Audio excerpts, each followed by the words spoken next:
안녕하세요. 오늘 준비한 영상은 신규 간호사 선생님들을 위한 강의 추천 영상입니다. 공부해야 할 양은 너무 많고 물어봐도 되지만 이런 것까지 물어봐야 또 될까라는 고민이 들 때가 많으실 거예요.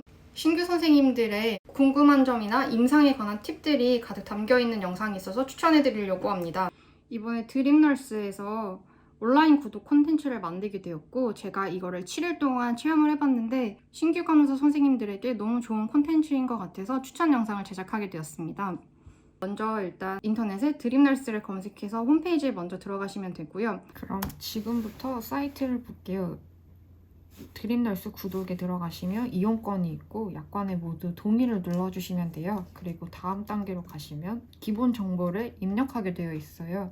성함과 핸드폰 번호, 생년월일 등 개인정보를 입력하고 CMS 자동이체 정보를 입력하시면 됩니다. 이 정보는 무료 이용이 끝난 후에 결제가 될 카드 정보를 입력하시면 되고 다음 단계로 넘어가면 가입이 끝났고 구독 신청도 끝납니다. 메인 화면으로 와서 평소에 자신의 강좌를 어떻게 보냐면 마이 페이지에 있는 구독 이용권 강좌로 바로 들어가실 수 있어요. 강좌는 총 신규 간호사 과정, 중환자 간호사 과정, 내과 간호사, 외과 간호사, 아동간호, 산부인과, 감염 관련 교육과정, 병원 필수 교육과정, 간호사 고민 상담, 기타 등이 있습니다.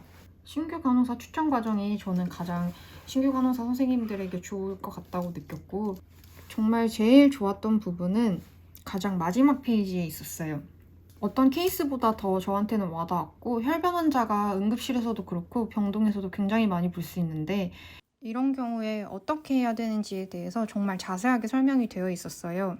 저혈압에 대한 간략한 영상인데 저혈압에 대한 것을 처음에는 이제 케이스를 제시를 하고 그 케이스에 대해서 해석을 하고 이런 바이탈은 이런 거를 의미한다. 출혈이 날 때는 뭐 맥박이 어떻게 된다, 혈압이 어떻게 된다 이런 거를 먼저 제시를 해줘요. 그래서 저는 구체적인 케이스가 있다는 것도 사실 도움이 많이 되는 것 같고 배액관을 가지고 있는 사람의 경우에는 어떻게 할 수 있고 의사랑 상의한 후에 배액량이 조절될 수도 있다라고 해서 간호의 과정에 있어서 노티뿐만 아니라 노티를 한 후에 앞으로 어떻게 될 건지에 대한 업무적 지시까지 같이 제시되어 있어서 되게 좋은 것 같았어요. 특히 저는 여기가 진짜 좋다고 느꼈던 게 사실 혈압이 떨어지면 어떻게 해야 되나 되게 당황하는 사람들이 많아요. 노티를 하기 전에 가장 먼저 해야 하고 가장 쉽게 간호사가 할 수 있는 거는 일단 혈압을 재측정하는 거랑 두 번째는 다리를 높게 들려주는 거예요. 근데 바쁘다 보면은 깜빡할 수도 있고 사실 이게 어느 정도 연차 쌓이면 너무나 당연하게 혈압이 떨어지면 다리부터 올리는데 어린 연차에서는 하시기 조금 어려울 수도 있어요. 정말 간단한 건데 정말 어려운 일인 거를 거기에 대해서 앞으로 어떻게 하면 될지 이렇게 단계를 나눠서 되어 있고 여기 매뉴얼을 통해 측정한다라는 부분도 사실 임상에서 굉장히 자주 있는 일이에요.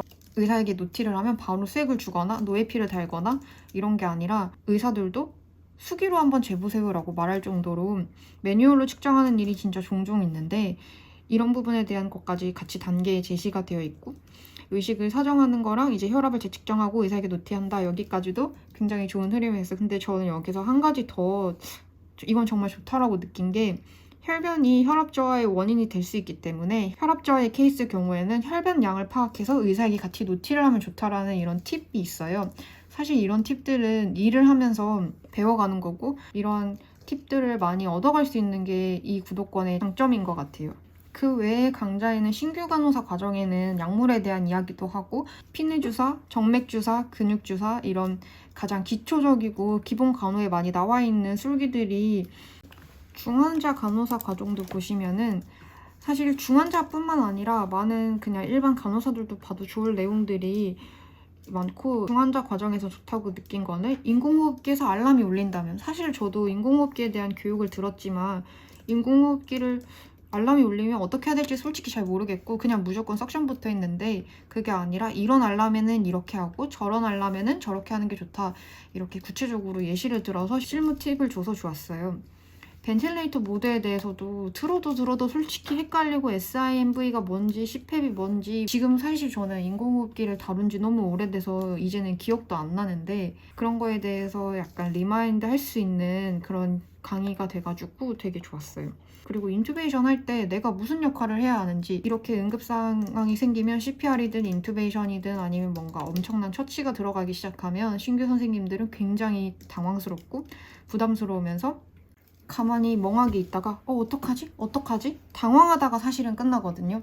근데 그럴 때 내가 어떤 역할을 해야 되는지 이런 상황에 뭘 해야 되는지에 대해서 나와 있고 이런 소소한 팁들이 사실은 1년, 2년 이렇게 일을 하면서 천천히 배워가는 부분인데 이런 부분들을 적극적으로 공부를 할 수 있어서 좋은 것 같아요. 사실 정말 좋은 건 저는 이 강좌를 핸드폰으로 많이 출퇴근하면서 봤는데 대부분 영상들이 보면은 길이가 20분 정도 이내라서 지하철에서 사실 출근길에 정말 궁금한 게 있다면 볼 수 있고 퇴근길에도 내가 오늘 일하면서 이게 진짜 궁금했는데 하고 찾아볼 수 있어서 그것도 좋은 것 같아요. 오늘 준비한 영상은 여기까지입니다. 드림널스 온라인 콘텐츠를 구독하고 제가 직접 사용해본 후기에 대해서 준비를 했고요. 많은 신규 선생님들이 임상에 적응하는 것도 힘들고 어떻게 공부를 해야 할지 모르는 분들을 위해서 정말 좋은 콘텐츠인 것 같아요. 적극적으로 저는 추천을 하는 부분이 있고 7일 동안 체험을 해보시고 만약에 더 이상 필요 없다, 7일 만에 이거 별로다 라는 생각이 드시면은 카카오톡 상담을 통해서 취소도 가능하다고 하니까 드림널스 홈페이지를 자세하게 봐주시면 될 것 같아요. 그럼 오늘 영상은 여기까지 하시고 구독 부탁드리고요. 좋아요도 부탁드리겠습니다.